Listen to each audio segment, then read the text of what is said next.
Welcome back. It's dead.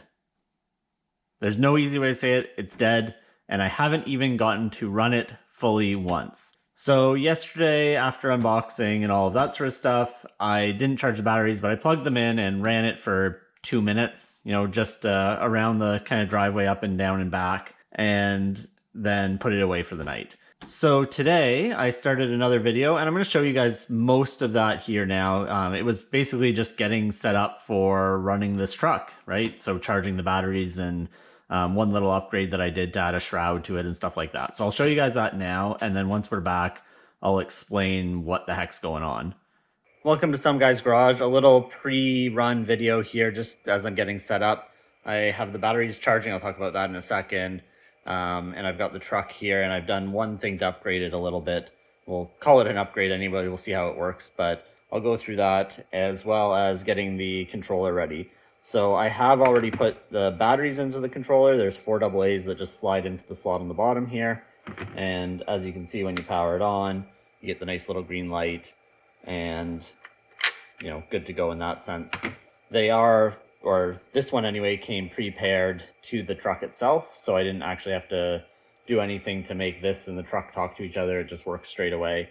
So that's pretty nice that just out of the factory it is quite literally ready to run as soon as you put batteries in it. Okay, so one upgrade I did make just before running it outside in the snow is to get one of these dust cover shroud things, whatever you want to call it. It just kind of velcros onto the chassis itself here and the shock towers, and there's a couple zippers along the sides so you can access the batteries. But this should hopefully help keep the insides protected and, free of snow and gunk that would normally get into it otherwise. Here we are charging the batteries for the first time. They did start off a little lower, just one light lit up, and they've been charging for 15-20 minutes now. Pretty easy. I'm not sure about the charge bag because I can't really close it with 2 batteries in it. So that's also a little interesting. The fan is a bit noisy as well, so sorry about that. But pretty simple. So they're on balance charge. There's also a faster charge where it just goes to the max of any one cell, I guess, apparently. And then a storage charge. And the storage one is going to just put it at a safe level for storage. It auto detects the battery chemistry or the type. So LiPo versus nickel metal hydride. And then 2 start and stop buttons. So fairly easy to actually use. And right now we're on a balance charge. I also was able to connect the app. So on the kind of far side of this here, you can see there's a place where you can pair the Bluetooth to your phone and then use the app to actually monitor the charging. Okay, and there we go, we're charged. And now that we're charged, we can put the batteries into the truck. Of note, there was little foam inserts here, and I removed them so that the wires didn't get pinched. I can't imagine they were supposed to stay in there. Maybe they're for a smaller pack, but I'm not sure why those were installed to begin with. If you know, let me know in the comments. But battery just slides in there, and then you pop it closed here on each side, and good to go. Same on the other side. And of course, you need to connect the battery connectors here, so they just push together like this, and good to go. So I'll do the same on the other side and then put the body back on, and it's good to run. All right, batteries are in, truck is on, steering works, and we move. Okay, so you saw I had it basically ready to run. Steering was working, was moving back and forth, and then I took it outside. So I just picked it up, walked out the door, and went to drive it. The steering was still working. I pressed the throttle to go, and it moved about a foot and then died. Just kind of went dead. Wouldn't do anything, wouldn't move at all. So I, pulled the cover off and had a look down, and I'll show you this all in a second here, much closer, but the ESC had 3 red lights on. So let me go ahead and put this back together, add some batteries, and show you what that did. Okay, so here's what happens when I plug the batteries in now. Actually, let's remove the shroud so you can get a better look here. But we'll plug the first battery in. All good. Plug the second one in. It's probably going to spark a little here. Yeah, you heard that crack. And then when I go to turn the ESC on, as you can see here, I've got 3 solid red lights on. The fan is running though. As you can see, the servos still work. So like the steering still works. I'm still getting signal, but there's no drive power now. So if I just take the throttle here and bump a little, there's no drive either way. And then I guess the other thing is you can't use the button to turn it back off.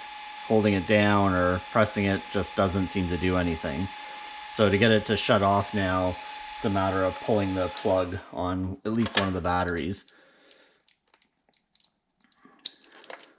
So once I figured out it wasn't working, found out that that error code meant contact Traxxas support. So I called Traxxas. They actually answered on a Sunday. Cool. But apparently being in Canada, they don't offer direct support here really, and you have to call the manufacturer. So I didn't really get much help, but they basically said the ESC is dead. So this blue box down here in the middle is dead. And that's probably the short circuit sound that you hear when the batteries are plugged in. Something is shorted inside of that ESC. At least that would be my guess. What it is, and I don't want to muck with it because hopefully they'll still cover this under warranty. But to get warranty service here in Canada, I have to go back to the place I bought it and deal with them to get a replacement. So I contacted the place I bought it, sent them a few details, and they said they'd get back to me in a few days once their warranty guy was in. I don't know. We'll see what happens here. I'm not going to throw anybody under the bus here at this point, obviously, because they're still going to help me, hopefully, and this is just going to be a smooth swap out the ESC and we're good to go and running again. But at this point, I am pretty disappointed. I ran it for 2 minutes on some not fully charged LiPos just to, it's first day to have it.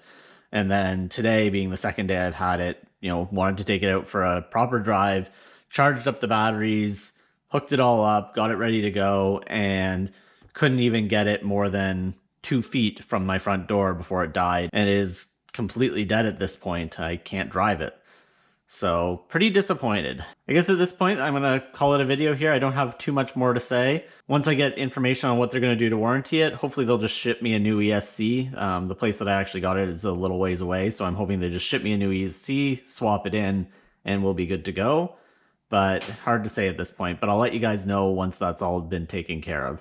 So we won't see the driving video, unfortunately, for I'm going to guess at least a week or two at this point, given how long these might take to get a replacement. Maybe even longer, might be months for all I know.